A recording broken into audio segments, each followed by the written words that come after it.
सुप्रभात प्यारे बच्चों। पिछला क्लास में मैंने आप लोगों को सूक्ष्म शिक्षण से संबंधित उसके ऐतिहासिक परिदृश्य बताए थे और थोड़ा सा इंट्रोडक्शन भी हमने आप लोगों के सामने रखा था और सूक्ष्म शिक्षण का अर्थ बता रखा था। आज मैं जो आप लोगों को बताने वाला हूँ परिभाषा है, उसका नेचर क्या होता है सूक्ष्म शिक्षण का, उसके पश्चात सिद्धांत कौन कौन से हैं, विशेषताएं क्या हैं, उद्देश्य क्या हैं, लाभ क्या हैं, परिसीमाएं क्या हैं, ये सारी चीज़ें टॉपिक के अंतर्गत क्लियर करेंगे। ठीक है, जैसा कि आप लोगों को बोर्ड पे दिख रहा होगा कि सूक्ष्म शिक्षण की परिभाषा जो महत्वपूर्ण अगर देखा जाता है तो ये आपके स्टैनफोर्ड विश्वविद्यालय से संबंधित एक बड़े ही विद्वान व्यक्ति हैं प्रोफेसर एलन महोदय।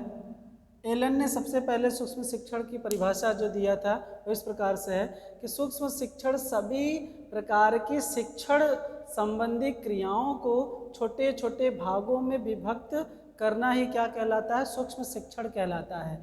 अब इसमें शिक्षण से संबंधित जो सभी प्रकार के शिक्षण से संबंधित क्रियाएं होती हैं उनको क्या किया जा रहा है, छोटे छोटे भागों में विभक्त करके शिक्षण करना ही क्या कहलाता है, सूक्ष्म शिक्षण कहलाता है।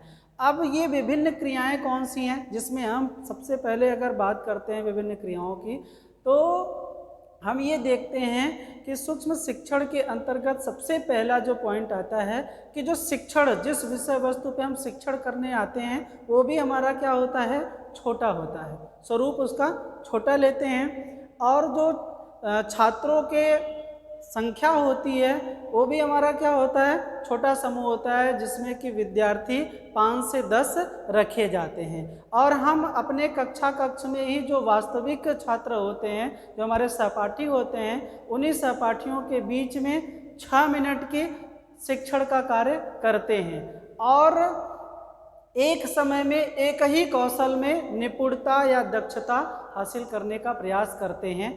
तो ये कह सकते हैं कि ओवरऑल पूरे विषय वस्तु को या जो शिक्षण की क्रियाएं हैं उनको क्या किया जा रहा है, छोटे छोटे भागों में विभक्त कर लिया जा रहा है और विभक्त करके जो शिक्षण किया जा रहा है उसी को हम क्या कह रहे हैं, सूक्ष्म शिक्षण कह रहे हैं। ये एलन महोदय कहते हैं। एक हैं अरविंद महोदय, इनके अनुसार अगर देखा जाए तो सूक्ष्म शिक्षण जो है वास्तविक कक्षा शिक्षण की अपेक्षा एक अनुकरणीय शिक्षा होती है। जो वास्तविक कक्षा होती है, जैसे हम जो भी आप देखे होंगे इंटर हुआ, हाई स्कूल हुआ, बीए हुआ, इन सब की कक्षाएं चलती है ना, तो उसमें जिसमें संख्या ज़्यादातर रहती है 35 से 40 बच्चे रहते हैं, जहाँ पर कि वास्तविक कक्षा चलती है, उस कक्षा की अपेक्षा जो सूक्ष्म शिक्षण होता है वो एक अनुकरणीय शिक्षा होती है, क्योंकि यहाँ पर आप देखे होंगे कि हर एक विषय वस्तु क्या है, छोटा कर दिया गया है। तो वहाँ पे जब कोई छात्राध्यापक या छात्राध्यापिका आकर के शिक्षण का कार्य करती हैं तो वहाँ पे उसको उतना भय नहीं लगता है, उसको खड़े होकर के अपने भाषा का सही ढंग से यथोचित ढंग से कह सकते हैं कि विकास कर पाता है, हर एक कौशलों का डेवलपमेंट कर पाता है, जो कमियां हैं उसका पता लगा पाता है ना।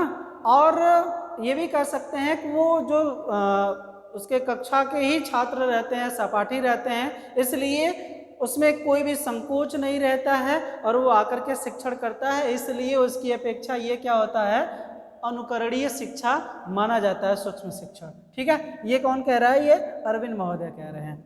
बीएम सूर्य के अनुसार है कि सूक्ष्म शिक्षण कम अवधि समय की बात कर रहा है कि कम अवधि में कम शिक्षण क्रियाओं वाली प्रविधि है।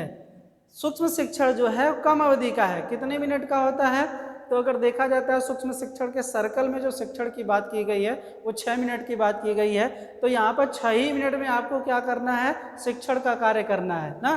कम शिक्षण क्रियाएं, शिक्षण भी आपको बहुत ज़्यादा नहीं करना रहता है, कम ही करना रहता है। एक प्रकरण या एक टॉपिक पर हम आकर के व्याख्यान या प्रश्नीकरण या उदाहरण कौशल, जो भी कौशल अपना निपुण बनाना चाहते हैं उस पर आकर के शिक्षण कार्य करते हैं, ये बीएम सूर्य महोदय कहते हैं। स्टैनफोर्ड विश्वविद्यालय द्वारा एक परिभाषा प्रस्तुत की गई है जिसमें सूक्ष्म शिक्षण अध्यापन, अभ्यास, कक्षा आकार व कक्षा अवधि का न्यूनतीकृत अनुपात है।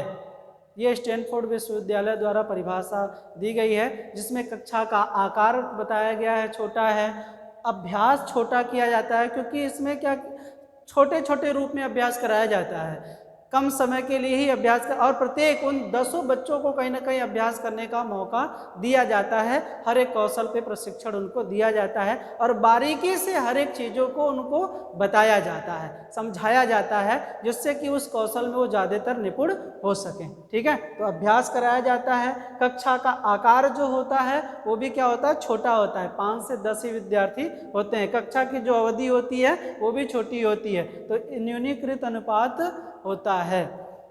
इसके साथ साथ ये तो थोड़े से आपके 60 परिभाषाएं थी, और भी बहुत बड़ी बड़ी परिभाषाएं दी गई हैं, या कह सकते हैं और शिक्षा शास्त्रियों ने कहीं ना कहीं इसको परिभाषित करने का काम किया हुआ है।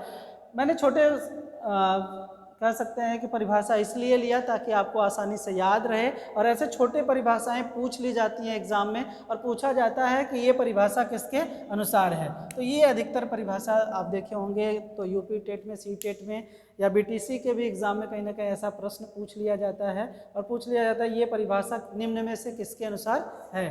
ठीक, बाकी बीके पासी हैं, यंग हैं, और एक नाम आता है जो कि बहुत ही फेमस हैं राइटर, उनका नाम आता है मैकनाइट का।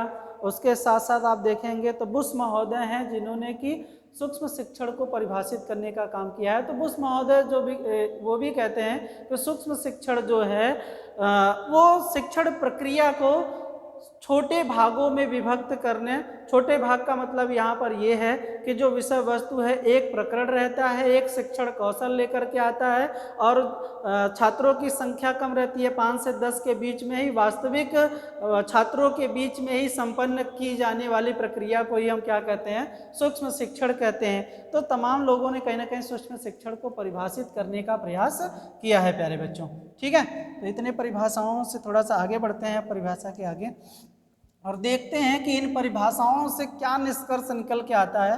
तो इन परिभाषाओं के आधार पे हम इसके सूक्ष्म शिक्षण की प्रकृति की बात कर सकते हैं कि सूक्ष्म शिक्षण की प्रकृति क्या है। ठीक है, तो सूक्ष्म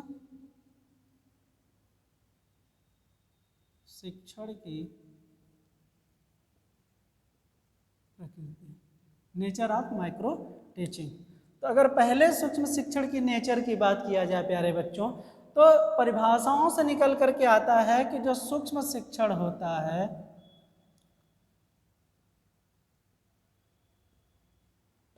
से अध्ययन क्रिया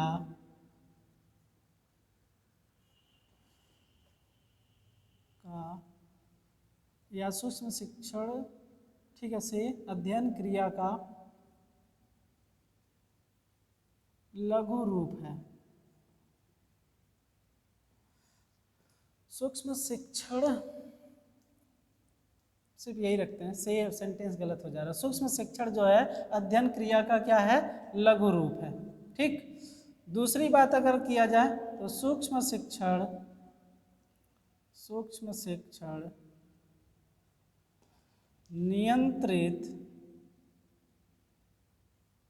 नियंत्रित वातावरण में निष्पादित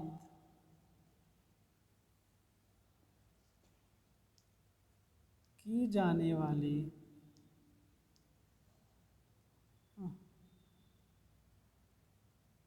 वाली प्रक्रिया है। ठीक है, तीसरी प्रकृति की अगर बात करते हैं तो सूक्ष्म शिक्षण जो होता है, सूक्ष्म शिक्षण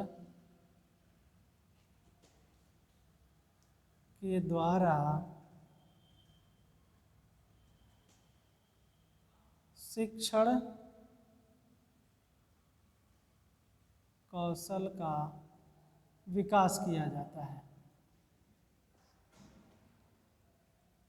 ठीक है प्यारे बच्चों, सूक्ष्म शिक्षण का के द्वारा शिक्षण कौशल का विकास किया जाता है। सूक्ष्म शिक्षण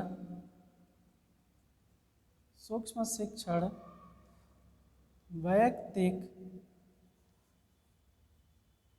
वैयक्तिक वैयक्तिक विकास की प्रक्रिया है। किसकी प्रक्रिया है? व्यक्तिगत। ठीक है। अगर उसकी बात किया जाए तो जो सूक्ष्म शिक्षण होता है या सूक्ष्म शिक्षण के द्वारा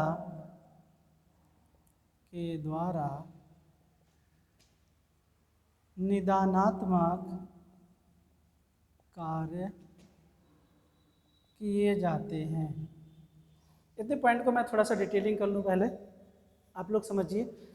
पहले परिभाषा से निकल के आता है कि सूक्ष्म शिक्षण जो है, जो अध्यापन क्रिया किया जाता है वो लघु रूप किया जाता है। जैसा कि मैंने आप लोगों को बताया कि इसमें सभी भागों को क्या किया जा रहा है, छोटे छोटे भागों में विभक्त कर लिया जा रहा है, तो ये क्या है? लघु रूप है।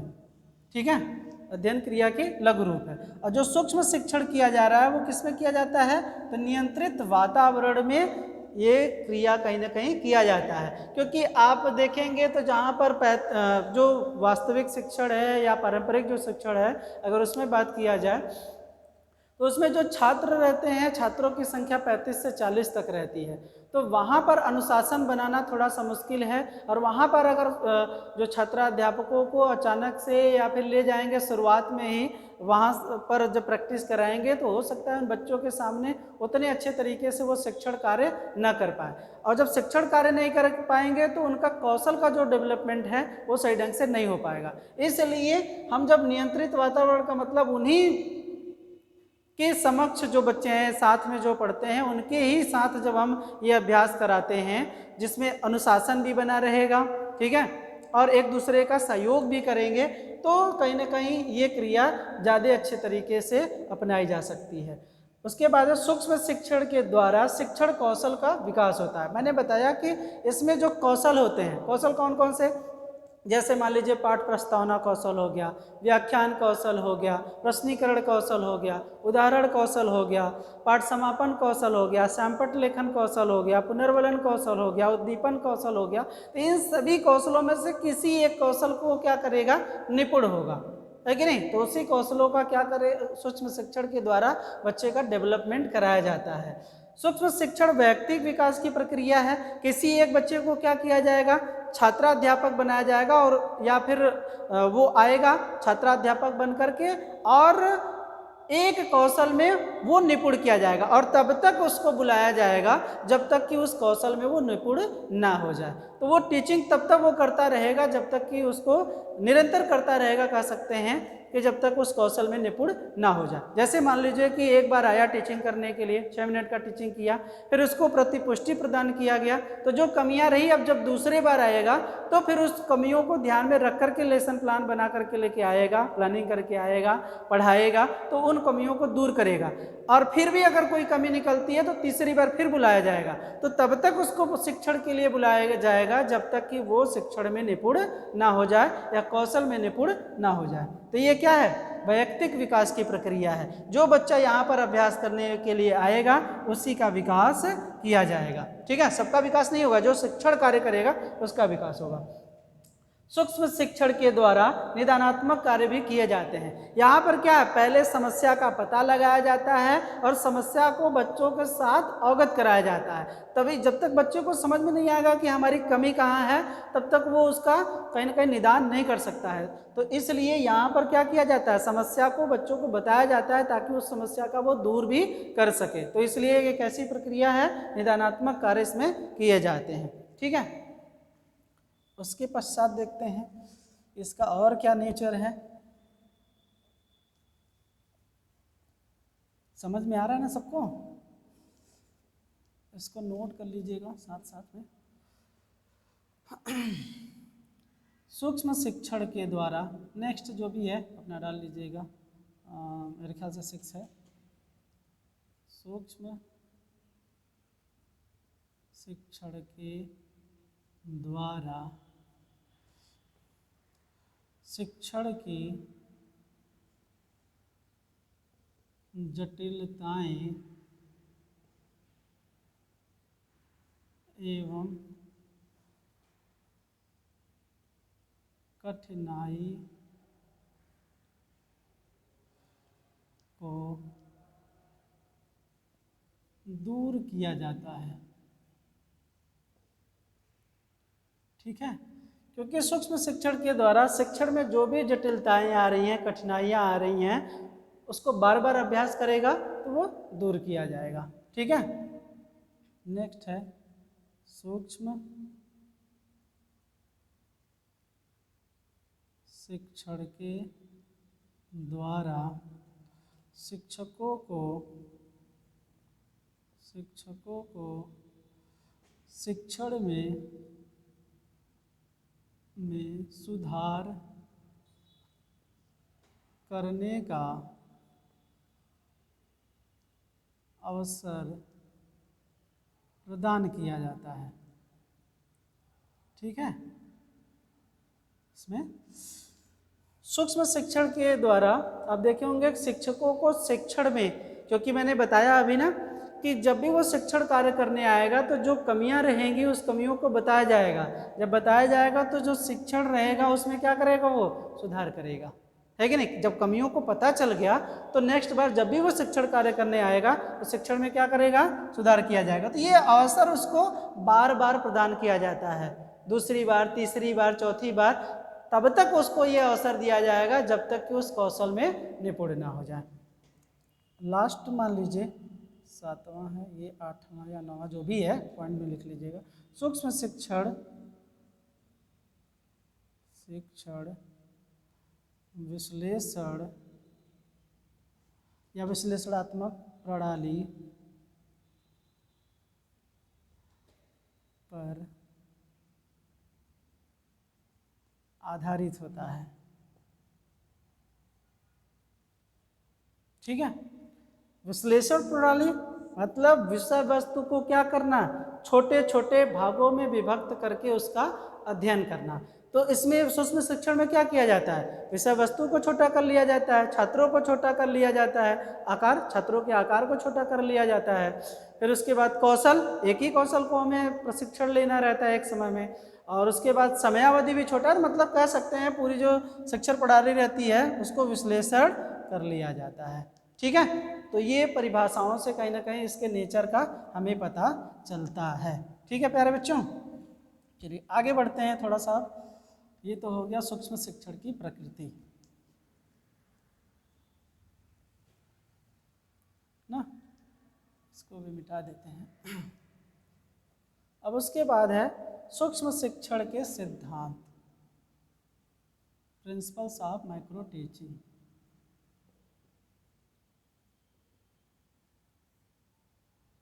सिद्धांत, जिसमें पहला सिद्धांत की अगर बात करें, इसको बोलते हैं अभ्यास का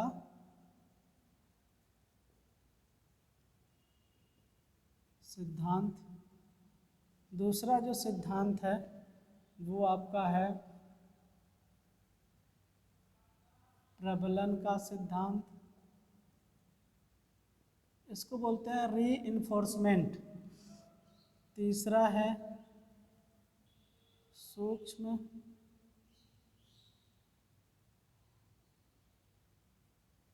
शिक्षण का सिद्धांत।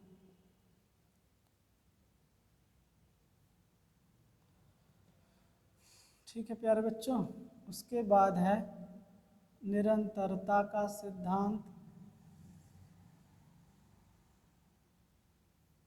उसके बाद है विश्लेषण प्रणाली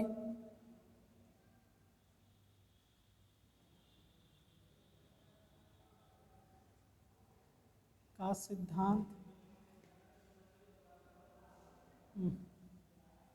विश्लेषण प्रणाली ये पांचवा है ना। छठा है जो, छठा कह सकते हैं वास्तविक कक्षा शिक्षण का सिद्धांत।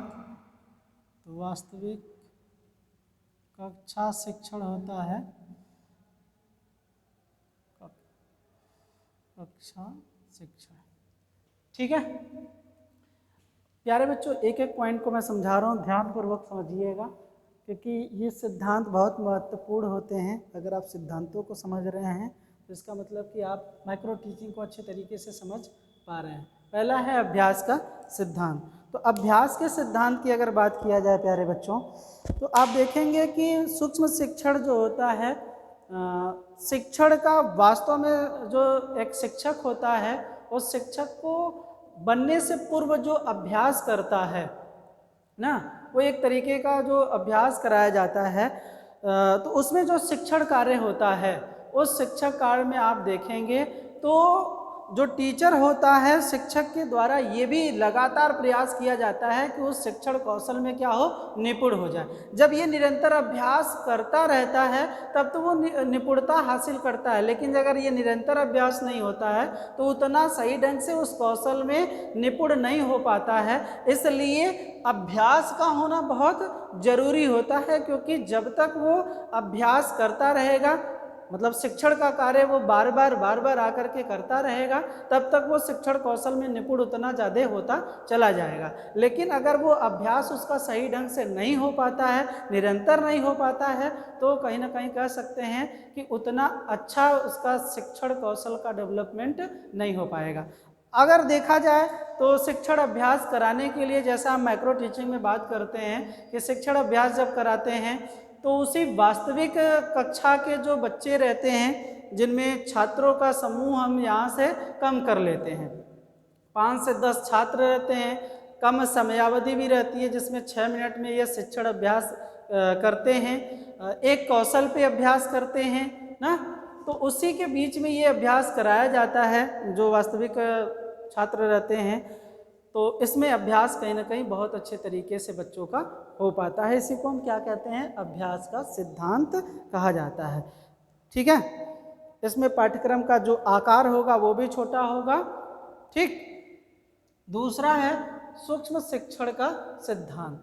ठीक है प्यारे बच्चों, तो जो सूक्ष्म शिक्षण का जो सिद्धांत होता है, अध्यापकों को आप देखेंगे तो शिक्षण जो छात्राध्यापक दे रहा होता है उसमें बहुत बारीकियों का ध्यान रखा जाता है पर्यवेक्षक के द्वारा, कि टीचर किस भाव भंगिमा का प्रयोग कर रहा है, ठीक है, संप्रेषण का सही ढंग से प्रयोग कर पा रहा है कि नहीं, विषय वस्तु को सही ढंग से प्रस्तुत कर पा रहा है कि नहीं, या फिर बच्चों के साथ कोरिलेट हो पा रहा है कि नहीं, प्रस्तुतिकरण सही ढंग से दे पा रहा है कि नहीं, श्यामपट्ट लेखन सही ढंग से कर पा रहा है कि नहीं, और जो कह सकते हैं कि उचित संप्रेषण ना, उसके आवाज में कहीं ना कहीं आरोह अवरोह है कि नहीं, या फिर बच्चों तक वो पूरी जो प्रश्नावली है वो जा पा रही है कि नहीं, ये बहुत सारी बारीकियों को देखा जाता है और देख करके पर्यवेक्षक के द्वारा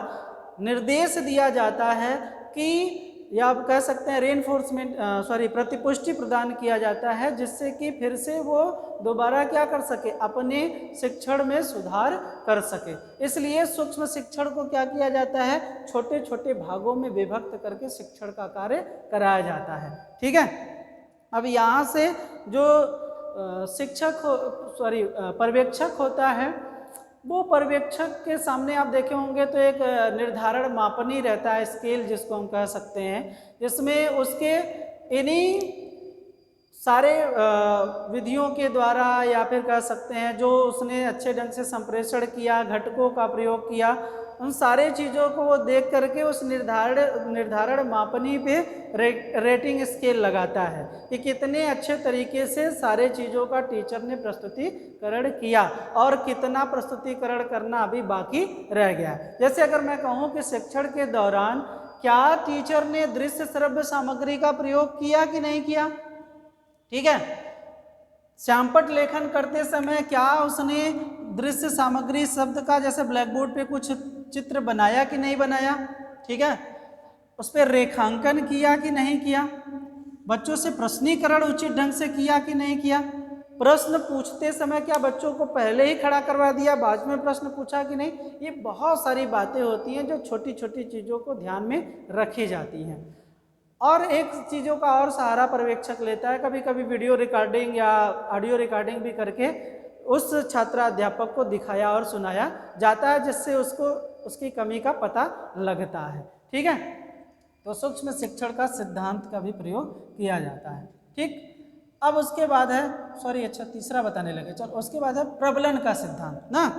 तो प्रबलन के सिद्धांत में आप देखे होंगे कि सूक्ष्म शिक्षण जो छात्राध्यापक होता है को अपने शिक्षण कौशलों की प्रभावकारिता को चेक करने के लिए बीच बीच में रीइंफोर्समेंट का होना भी बहुत ज़रूरी होता है, क्योंकि जब तक उसको प्रतिपुष्टि मिलती रहती है, जैसे अगर बच्चों के सामने वो कोई चीज़ प्रस्तुतिकरण कर रहा है ना, तो बीच बीच में जो वो प्रश्नीकरण पूछ रहा है, तो प्रश्नीकरण का बच्चे अगर उत्तर दे रहे हैं तो इसका मतलब जो उसने शिक्षण कार्य किया प्रभावी ढंग से किया, बच्चों के स्तर का किया और उसको समझ में आ गया, इसलिए बच्चे ने तुरंत रिप्लाई कर दिया, तो उसको समझ में आता है कि जो मैं शिक्षण का कार्य कर रहा हूँ बच्चों को समझ में आ रहा है, तो उसको रीइंफोर्समेंट मिल जाता है, प्रबलन जिसको बोल सकते हैं, प्रबलन मिल जाता है और अच्छे ढंग से प्रभावी शिक्षण करता है ना। बीच बीच में जैसे कुछ चीज़ें करे तो छात्र उसकी सहभागिता करता है, तो उसको और तत्परता मिलती है शिक्षण कार्य करने के लिए, तो इसलिए प्रबलन का सिद्धांत भी बहुत महत्वपूर्ण होता है। ठीक है, पृष्ठ पोषण होना बहुत जरूरी होता है छात्राध्यापक के लिए। ठीक बात। उसके बाद है निरंतरता का सिद्धांत ना।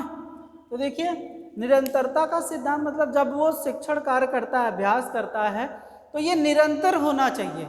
आप देखे होंगे कि अगर सर्कल की बात करेंगे, आगे पढ़ाएंगे, तो आप देखिए जैसे उसने क्या किया, पहले शिक्षण कार्य किया, ठीक है, शिक्षण कार्य संपन्न किया, तो शिक्षण कार्य के पश्चात उसको प्रतिपुष्टि प्रदान होनी चाहिए ना। जब प्रतिपुष्टि प्रदान होती है तभी टीचर को क्या पता, अपनी कमियों का पता चलता है। तो अगर ये प्रतिपुष्टि नहीं मिलेगा तो बच्चे में निरंतरता उतने अच्छे तरीके से नहीं आ पाती है ना, अभ्यास उतने अच्छे तरीके से नहीं हो पाता है। यही प्रतिपुष्टि मिलता है तब जाकर के आकर के वो जो कमियां रहती हैं तब आकर के वो पुनः शिक्षण करने का काम करता है।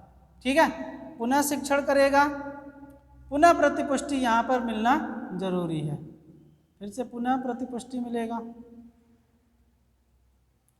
ये सर्कल चलता रहता है। शिक्षण करेगा, प्रतिपुष्टि मिलेगा, पुनः शिक्षण होगा, पुनः प्रतिपुष्टि मिलेगा, तब तक ये निरंतरता बनी रहेगी जब तक कि वो उस कौशल में निपुण या दक्ष ना हो जाए।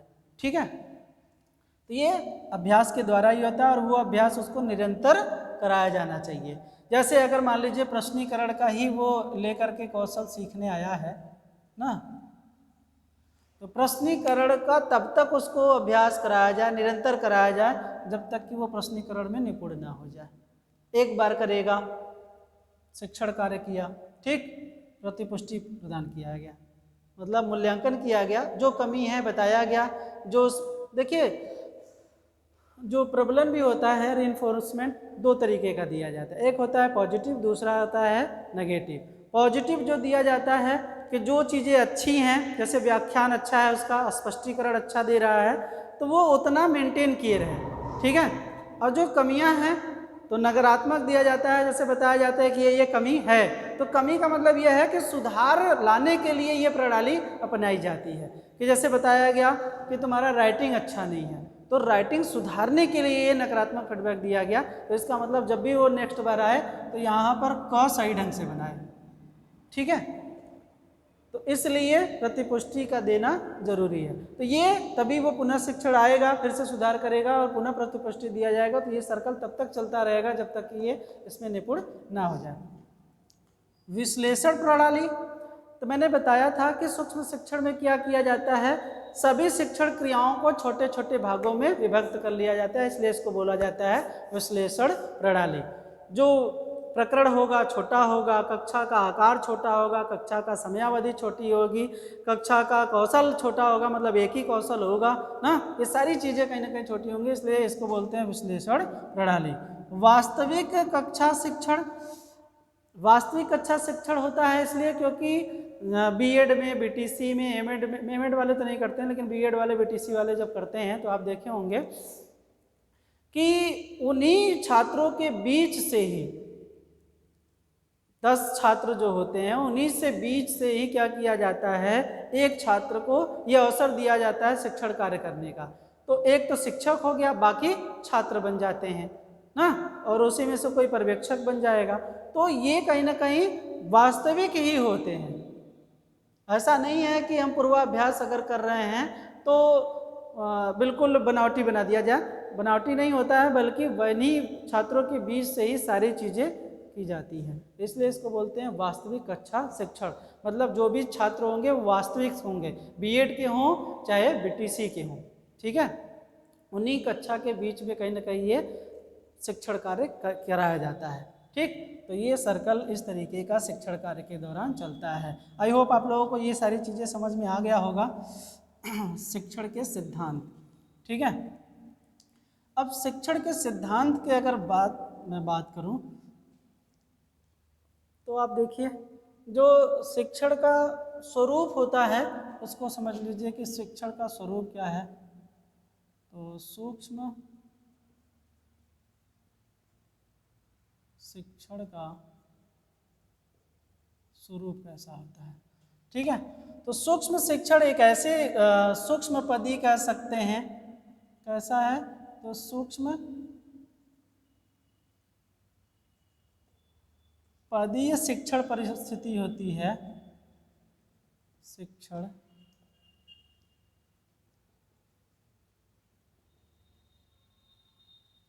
परिस्थिति होती है जिसमें छात्राध्यापक या छात्राध्यापिका जो है छोटा सा शिक्षण बिंदु, छोटा सा शिक्षण बिंदु लेकर लगभग कितने रहते हैं, 5 से 10 छात्र ना, 10 छात्रों के समूह को एक छोटे से कह सकते हैं, एक छोटे से, ये भी कितना, 6 मिनट, हाँ 6 मिनट के कालांश में शिक्षण कौशल के विकास एवं सुधार को दृष्टिगत करके अभ्यास कराया जाता है, ठीक है। तो इसका स्वरूप जो होता है वो सूक्ष्म शिक्षण का ऐसा होता है कि सूक्ष्म पदीय शिक्षण परिस्थिति होती है जिसमें क्या होते हैं, सभी छोटे होते हैं। उसमें छोटा क्या होता है, छोटा सा शिक्षण बिंदु होता है और लगभग उसमें 5 से 10 छात्र होते हैं और एक छोटा सा कह सकते हैं कालांश होता है जो कि 6 मिनट का होता है और एक शिक्षण कौशल होता है जिसमें उसका विकास और सुधार कराया जाता है। और इसी को क्या कहते हैं, सूक्ष्म पदीय शिक्षण कहते हैं या लघु पद स्वरूप कहते हैं, जिसमें ये सूक्ष्म शिक्षण की प्रक्रिया अपनाई जाती है। तो जो इसका स्वरूप होता है वो कैसा होता है, वो इस तरीके का स्वरूप होता है जो मैंने आप लोगों को बताया। अब फटाफट इसको समझ लेते हैं कि सूक्ष्म शिक्षण की उद्देश्य क्या होते हैं, ठीक है। एक एक पॉइंट बताते चलते हैं, समझाते चलते हैं कि सूक्ष्म शिक्षण का उद्देश्य क्या है, उद्देश्य क्या है, ठीक है। तो अगर पहले उद्देश्य की बात किया जाए तो सूक्ष्म शिक्षण का जो उद्देश्य होता है, प्रशिक्षण प्राप्त करने वाले शिक्षकों को क्या करना, कौशल में निपुण करना। किसमें करना, शिक्षण कौशलों का या कौशलों को कह सकते हैं निपुण बनाना ना। जो भी सूक्ष्म शिक्षण में शिक्षक होता है वो शिक्षण पे अभ्यास करता है तो उसमें क्या किया जाता है, शिक्षण कौशलों को निपुण कराया जाता है। प्रशिक्षण प्राप्त शिक्षक जो होते हैं उनको कौशल में निपुण बनाया जाता है, ठीक है। दूसरी चीज अगर बात किया जाए तो सूक्ष्म शिक्षण से छात्राध्यापकों में सभी जो गुण होते हैं उसका समावेश प्रस्तुत किया जाता है। सभी जो शिक्षक के गुण होते हैं, शिक्षक के गुणों का समावेश किया जाता है। ठीक है। अब सभी शिक्षक के गुण क्या होते हैं? जैसे शिक्षक के गुण अगर देखा जाए तो एक बहिर्मुखी होना चाहिए, अंतर्मुखी नहीं होगा, क्योंकि अगर बहिर्मुखी नहीं होगा तो वो अपने बातों को स्पष्ट रूप से बच्चों के सामने प्रस्तुत नहीं कर पाएगा। दूसरी चीज, विषय का ज्ञाता होना चाहिए ना, और उसको कहीं ना कहीं बच्चों के मानसिक बौद्धिक स्तर पे आकर के समझाने वाला होना चाहिए, मित्रवत व्यवहार करने वाला होना चाहिए, और बच्चों के आयु का भी ध्यान में रख करके बच्चों को शिक्षण कार्य कराने वाला होना चाहिए, है कि नहीं? तभी हम कह सकते हैं शिक्षक का गुणों का समावेश हो पाएगा ना। तीसरी बात, शिक्षण कह सकते हैं कि सूक्ष्म शिक्षण के द्वारा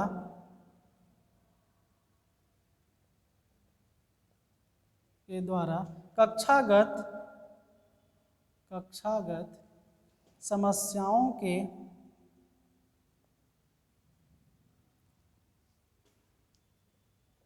समाधान की योग्यता का विकास होना चाहिए।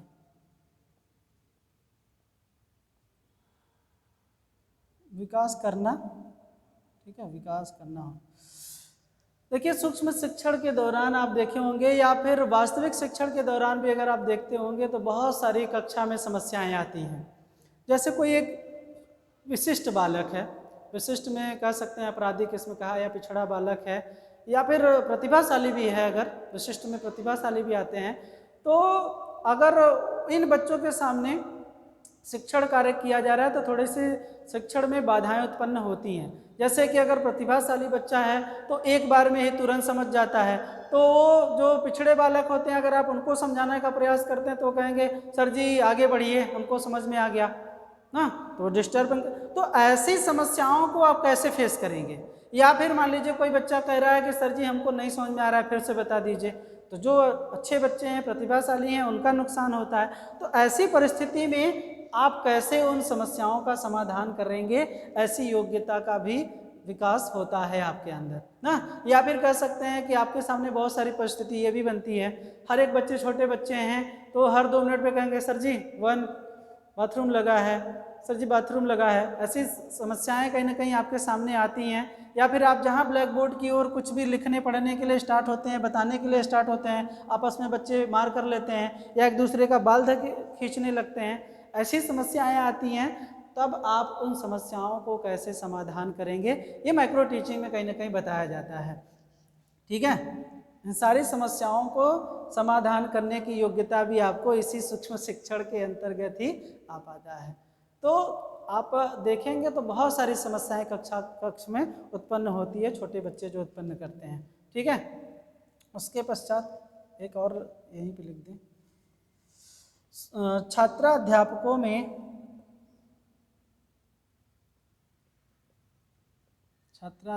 में स्वयं का मूल्यांकन करने में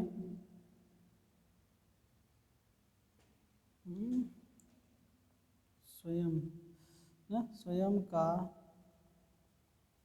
मूल्यांकन करने की क्षमता का विकास होता है।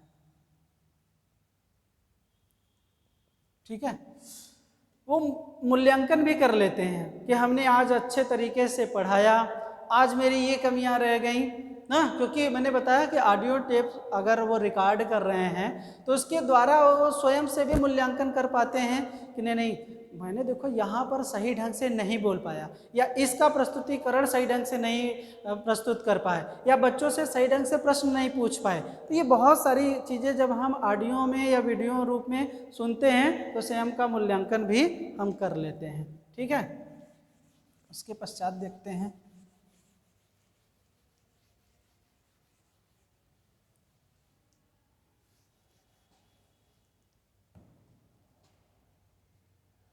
तो सूक्ष्म शिक्षण जब कराया जाता है, सूक्ष्म शिक्षण के द्वारा छात्राध्यापक में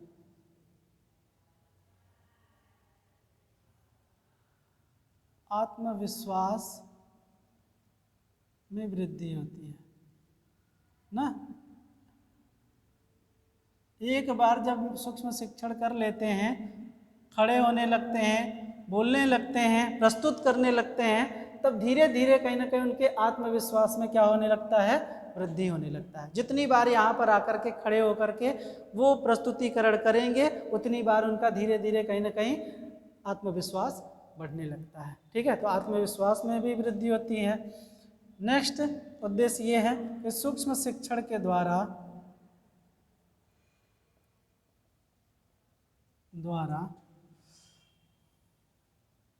तुरंत ही छात्राध्यापक को पृष्ठपोषण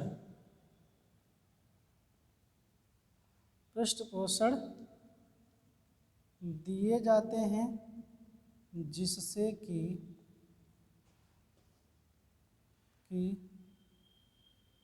त्रुटियों में सुधार कर सकें। ठीक है, जो पर्यवेक्षक रहता है सूक्ष्म शिक्षण के दौरान तुरंत ही क्या किया जाता है, उसको, जैसे मैंने एक सर्कल बनाया था ना, शिक्षण किया, शिक्षण के पश्चात तुरंत ही उसको प्रतिपुष्टि प्रदान की गई। जब प्रतिपुष्टि प्रदान की जाती है तो उसकी जो त्रुटियां रहती हैं, उन त्रुटियों का उसको पता चल जाता है। अब त्रुटियां जब पता चल गई तो जब दूसरी बार वो शिक्षण करने आएगा तो उसमें वो सुधार कर सकेगा। ठीक है, जब कमी ही नहीं पता चला तो सुधार कर पाएगा क्या, चाहे वो पर्यवेक्षक के द्वारा हो या वीडियो या ऑडियो के द्वारा हो, तकनीकी के द्वारा हो, उसको त्रुटियों का तुरंत पता चल जाता है ना। जब तुरंत पता चल जाता है तो उस कमी को सुधार करने का अवसर भी बच्चे को दिया जाता है। तो ये बहुत सारी कहीं आपकी क्या थी, उद्देश्य थे जो मैंने आप लोगों को सामने रखा। ठीक है प्यारे बच्चों,